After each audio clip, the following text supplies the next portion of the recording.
औषधियाँ, फटिका भस्म है और अलग अलग औषधियाँ हैं उनको, ये सारी जड़ी बूटियाँ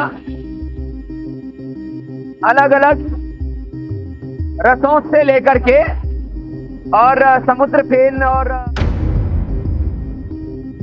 स्वामी रामदेव का पतंजलि आयुर्वेद एक और विवाद में फंस गया है।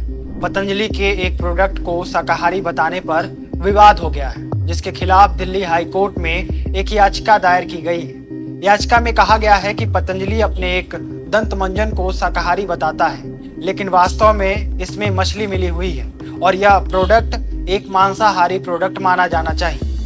याचिकाकर्ता के वकील ने कहा है कि कानून में शाकाहारी या मांसाहारी घोषित करने का कोई स्पष्ट नियम नहीं, लेकिन पतंजलि का अपने सूखे टूथपेस्ट को शाकाहारी बताना गलत है।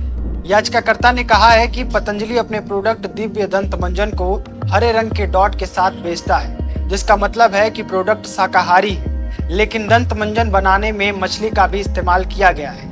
मछली का अर्क मिलाया गया है, जिससे यह मांसाहारी प्रोडक्ट हो जाता है। पतंजलि आयुर्वेद कानून के तहत गलत ब्रांडिंग कर रहा है। मांसाहारी होने की वजह से दिव्य दंत मंजन की पैकिंग पर हरा डॉट लगाना गलत है। यह ड्रग एंड कॉस्मेटिक एक्ट के तहत ब्रांडिंग के नियमों का भी उल्लंघन करता है। वकील ने कोर्ट को बताया कि याचिकाकर्ता और उनके परिवार की भावनाएं आहत हुई हैं। वे पूरी तरह से शाकाहारी हैं और हमेशा वेजिटेरियन प्रोडक्ट का ही इस्तेमाल करते हैं, लेकिन जब उन्हें पता चला कि दिव्य दंत मंजन में समुद्री फेन का इस्तेमाल किया गया है तो इस बात ने उन्हें परेशान कर दिया। आपको बता दें कि दिव्य दंत मंजन पतंजलि के मशहूर प्रोडक्ट्स में से एक है।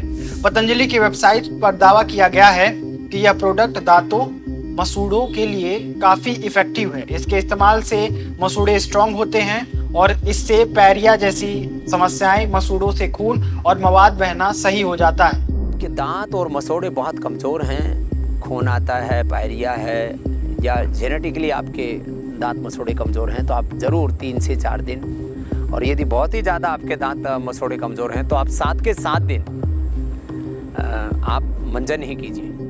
अब पतंजलि के इस प्रोडक्ट की विश्वसनीयता को लेकर याचिकाकर्ता दिल्ली हाई कोर्ट पहुंच गया है। जस्टिस संजीव नरूल ने इस मामले की सुनवाई की है।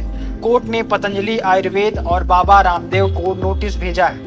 इसके साथ ही केंद्र सरकार, FSSAI और दिव्य फार्मेसी से भी जवाब मांगा गया है। दिव्य फार्मेसी पतंजलि के प्रोडक्ट्स की निर्माता कंपनी है। मामले की अगली सुनवाई नवंबर में होगी।